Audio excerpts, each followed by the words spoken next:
틱탁 틱탁 틱탁 현란한 입담의 환상 드리블. 오늘 이 뉴스를 주목하라. 이슈 틱타카. 머리끝부터 발끝까지 더 뜨겁게 이야기 나눠봅니다. 정코너 최진봉 성공회대 교수 어서 오세요. 네, 안녕하십니까, 최진봉입니다. 홍코너 김병민 국민의힘 비대위원 어서 오세요. 예, 반갑습니다. 너무 오랜만이에요. 네, 지난주에 저희가 빠져가지고 교수님 아유, 보고 싶었어요. 그런 분들 많습니다. 감사합니다. 네. 저는 없나요? 아니 많아요. 많았어요. 김병민 바빴죠. 네. 자, 이재명 대표 검찰 출석 어떻게 보셨습니까? 예, 뭐 벌써 하루가 지났네요. 그 많은 사람들이 지켜봤던 것처럼 그냥 혼자 조용히 가셔도 괜찮았을 텐데 그렇게 민주당 지도부 다 끌고 가서 갔던 모습들이 과히 좋게 보이지 않았다 이렇게 평가하는 분들이 꽤 많으셨던 것 같습니다. 갈 때는 당당하게 들어가셨는데 또 나올 때는 표정이 별로 좋지 않더라고요. 그러니까 본인 스스로도 법조인이기 때문에 이거는 기소될 게 분명하다 이렇게 말씀하신 것 같은데 네, 뭐 이제 재판 결과를 좀 지켜봐야겠죠. 아니 보고 싶은 것만 보고 표정도 본인이 분석합니까? 12시간 나왔을 때 표정은 좋지 않았어요. 12시간 검찰청 갔다 오면 다 슬퍼요. 얼굴이. 피곤하다고 설렁탕 한 그릇 먹고 네. 일단 저는 같이 간 거는 자발적으로 간 거예요, 의원들이. 그리고 지금까지 정치인들이 여당 대표, 야당 대표들이 저렇게 출두할 때 안 간 사람이 있었습니까?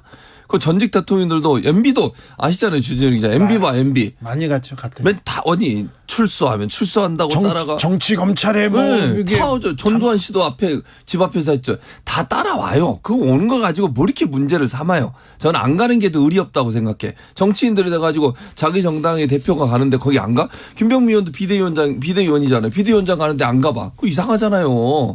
저는 죄가 있으면 안 가죠. 죄가 있긴 뭐가 있어 아직 모르잖아요. 무죄 추정의 원칙.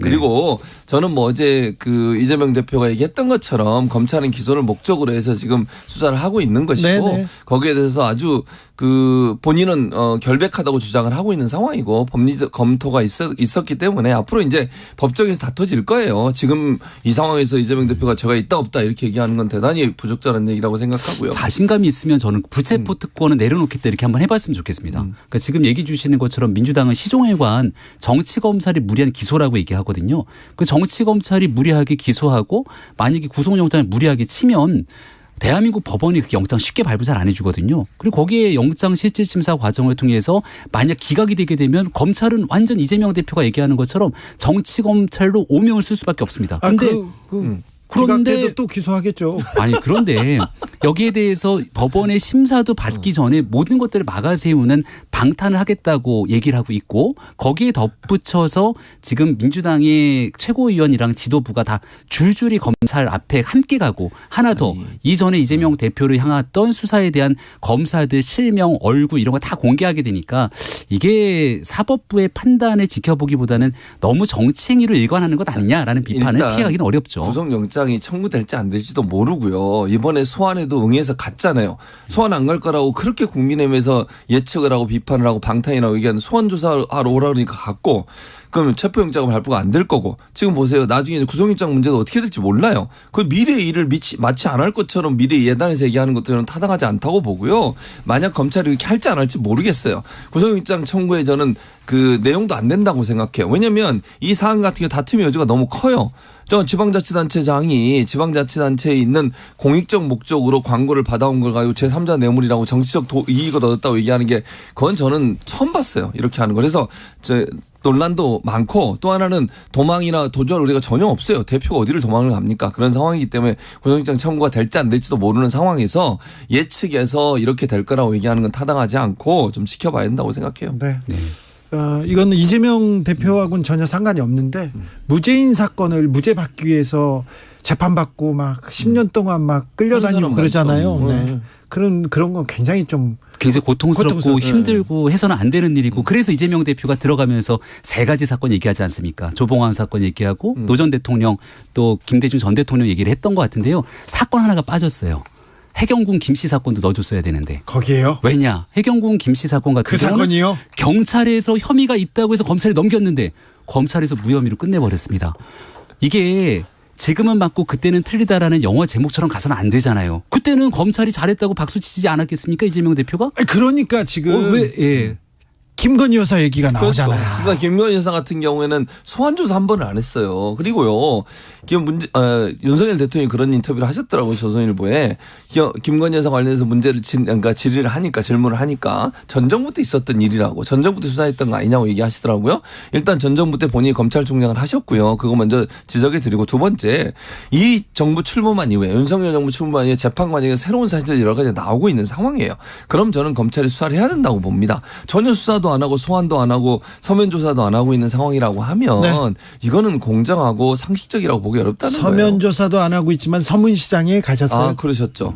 그래서 저는 아마 이제 공개 행보를 적극적으로 시작하실 것 같아요. 앞으로 뭐 그런 듯 보입니다. 네, 그렇게 보여요. 그러니까 대통령 부인으로서 역할을 하는 걸 제가 비판하고 싶지 않습니다. 예, 저는 뭐 예. 공개 행동 하시라고 봐요. 네. 해야 된다고 보고, 정말 절제되게 대통령 부인으로서 역할을 하는 것 자체는 비판할 여지가 없다. 네. 다만 이제 잘 하시고, 그리고 공개 행보를 할 때는 가능한 한 언론의 취재를 허용했으면 좋겠어요. 그러니까 이게 비공개 행보가 아닌 이상은 해서 언론이 직접 취재하고 보도할 수 있도록 하는 일이 계속 이루어졌으면 좋겠다, 그렇게 생각합니다. 네, 지난번 신년 인터뷰에서 아마 얘기를 했던 것 같은데, 대통령이 가지 못하는 것들이 너무나 많기 때문에 이럴 때 좀 대통령 배우자라도 왔으면 좋겠다 하시는 분들이 꽤 많거든요. 뭐 종교 행사를 비롯한 지역 행사 일정도 마찬가지일 거고, 신년이 됐기 때문에 사실 윤석열 대통령 마음은 전국 각지를 한번 돌고 싶을 텐데 그러지 못한 상황 속에서 대한민국 경제 좀 잘 되라고 네. 하는 측면에서 여사가 같이 움직이게 되는 건 대한민국 잘 되라고, 경제 네. 잘 되라고 전국 각지를 돌고 싶은데 왜 대구 서문시장일까요? 대통령도 가시고 왜 마음이 대구에 가 있을까요? 대구 서문시장 갈 수 있죠. 근데 거기만 가는 것이 아니라 여러 군데를 함께 돌지 않겠습니까? 다른 시장 간 거 기억나십니까? 대통령이나 윤석열 영부인이? 대통령이랑 전국에 있는 모든 시장을 저는 같이 돌았던 기억이 있기 때문에 근데 그때 이제 워낙이나 이 윤석열 대통령이 대구 서문시장이라고 하는 상징적인 공간에 그렇죠. 가면 이게 이제 뉴스가 되는 거지. 혹시 어저께 윤석열 대통령이 어디 갔는지 기억하세요? 기억 안 납니다. 사람들이 뉴스가 나도 잘 모릅니다. 네. 그러니까 과학기술인 총연합회가 갖고 있는 그런 신년 행사 때 윤석열 대통령이 참석하는 일들은 사람들이 잘 기억하지 못해요. 그러니까 좋은 일들에 대해서 긍정적으로 대한민국을 위해 일하고 있는 많은 일들이 있습니다만 뉴스가 집중되는 곳에 우리가 너무 관심을 가지니 거기에 구태여 정책 해석을 그러니까 덧붙일 필요는 없다. 아니, 뉴스가 집중되는데 관심을 가질 수밖에 없죠. 거기에 이제 집중적으로 보도를 하니까 네. 일부러 찾아서 보지 않으면. 네. 근데 저는 이제 TK 간 것은 의미가 있다고 봐요. 네. 윤석열 대통령의 지지율도 그렇고, 어쨌든 보수의 텃밭이고, 또 본인이 윤석열 대통령이 TK 출신은 아니잖아요. 그러다 네. 보니까 거기에서 어떤 그 지지율의 결집을 이루어야 되고, 특히 지금 이제 당대표 선거 앞두고서 여러 가지 논란이 불고 있지 않습니까? 이런 상황에서 본인이 좀 더 공고하게 보수 지지층의 결집을 통해서 지지율을 좀 끌어올리는 의도도 있는 것 같고, 네. 그런 부분들이 결국 김건희 여사가 서문시장을 간 게 아닌가 하는 그런 의도는 보이네요. 네, 보입니다. 자, 그런데 나경원 전 의원요. 국민의힘에서는 이분 출마한답니까 안 한답니까? 왜 대통령실이나 윤핵관은 왜 나경원 전 의원 이렇게 싫어합니까? 반윤이라고 얘기 굳이 하는 이유가 뭡니까? 유승민 그리고 특별히 이준석과 나경원 나유연대까지 나오는 이유는 뭡니까? 싫어하면 나경원 전 원내대표한테 저출산 고령사위원회 부위원장 기후환경대사라고 하는 중책을 맡겼겠습니까? 나가지 좋아해서 나가지 말라고. 그 나경원 전 원내대표랑 이제 꽤 오랜 시간의 인연을 갖고 있죠. 대학 학창 시절 때부터. 네. 그리고 뭐 지난 대통령 선거 때 인연을 굳이 따지자면 대통령 선거 때 저는 이제 당에 들어오기 전부터 같이 있었잖아요. 그렇죠. 그때 상대 진영 후보 편에 서 갖고 윤석열 대통령 뼈아프게 공격했던 사람들 다 기억하거든요. 네.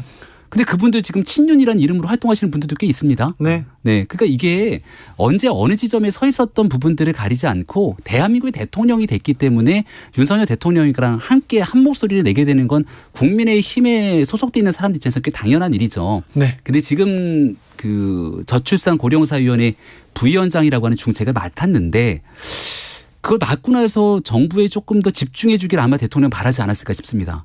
그런데 갑자기 이제 전당대회 출마로 가시화가 되면서 이런 정책에 관한 모든 메시지들이 정치로 치환되게 되니까 이런 부담감을 가져서는 안 된다고 한번 끊어준 게 아닌가 정도로 보시면 근데 어떨까 저는 합니다. 그러니까 지금 김병민 의원이 말씀하신 것처럼 기본적으로 정직을 맡고 있으면서 그걸 그만두지 않고 이렇게 행동한 부분에서 비판을 할 수 있다고 봐요. 근데 너무 노골적으로 나가는 것 자체를 너무 불쾌하게 생각하는 모습이 그대로 드러나요. 정제된 게 없어요 하나도. 네. 누가 봐도 국민들이 보면 나경원 부위원장 나가는 거를 정말 싫어하는구나. 네. 이게 눈에 보여요. 아니 네. 아무리 그래도 그렇지 부위원장이 한마디 한 거에 대해 시민사회수석이 나와가지고 뭐라고 얘기하고 또 대통령실에서 반응을 하고 뭐 이런 식으로 계속 압박을 하는 거 과연 맞는 거냐.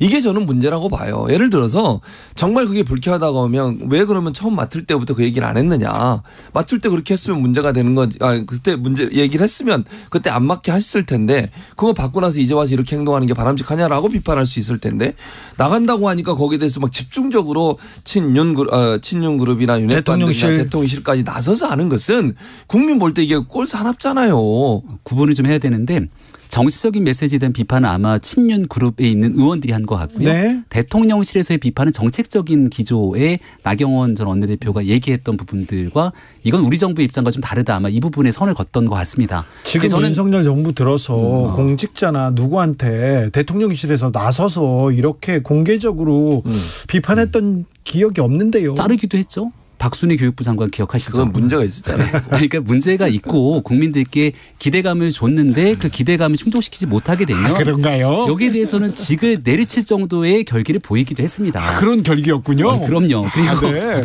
그 우리가 작년 이맘때만 해도 한번 생각해 보십시오. 네. 당대표 선거 누가 나가냐면 윤석열 대통령의 우중을 제일 잘하는 진짜 찐윤이 나가는 거 아니냐. 네. 권영세 장관 얘기도 나왔고요. 네. 원희룡 장관 얘기도 나오지 않았습니까? 근데 이분들이 나가기 위해서는 개각이 필요한데 신년의 대통령이 메시지를 냅니다. 여기에 대해서 신년 개각 없다 이렇게 얘기를 하고 다 정부 섹터에 있는 사람들 열심히 일에 집중해라라고 얘기를 하는데 아마 나경원 전 원내대표와의 트러블 갈등이 있었던 게 그런 측면인 것 같아요. 일을 맡았으면 정부의 영역에서 열심히 해주길 바랬는데 네. 너무 정치권에 깊게 들어가게 되니까 하지만 뭐 전당대회를 가는 길에서는 이제 또 이런 갈등 국면들이 최근에 좀 많이 사그라든 것 같아서 전당대회 흥행의 한 요소로 작용될 수 있다라고도 생각을 합니다. 흥행이 아니라 비판의 요소죠. 아니, 관심은 엄청 뜨거워요. 제가 볼 때 그러니까 관심이 뜨거운데 이게 긍정적인 관심이에요. 네. 당부에 너무 대통령이 관여를 한다 이런 비판이에요. 그러니까 이건 국민의힘의 당무잖아요. 그러니까요. 대통령실이나 대통령이 당권 경쟁에 너무 관여한다 이렇게는 보여요. 그런 비판의 여지들을 아마 지금 열심히 체크를 좀 하고 있을 거라 보고요. 그래서 어제부터 오늘에 이르기까지는 크게 대통령실에서 나오는 메시지가 없는 것 같습니다. 아마 이 위기관리 측면에서 조정을 좀 하려고 하는 게 있는 것 같다는 생각이 들고 우리가 그 전당대회 당원 당규를 바꿨잖아요. 당원 100%로 바꿨을 때 뭐라 그랬습니까? 한 사람 정해놓고 가는 거 아니냐 그렇게 비판을 했는데 막상 뚜껑을 까서 보니까 어디로 전당대회 결과가 갈지 아무도 예측이 불가능한 상황이 돼버립니다.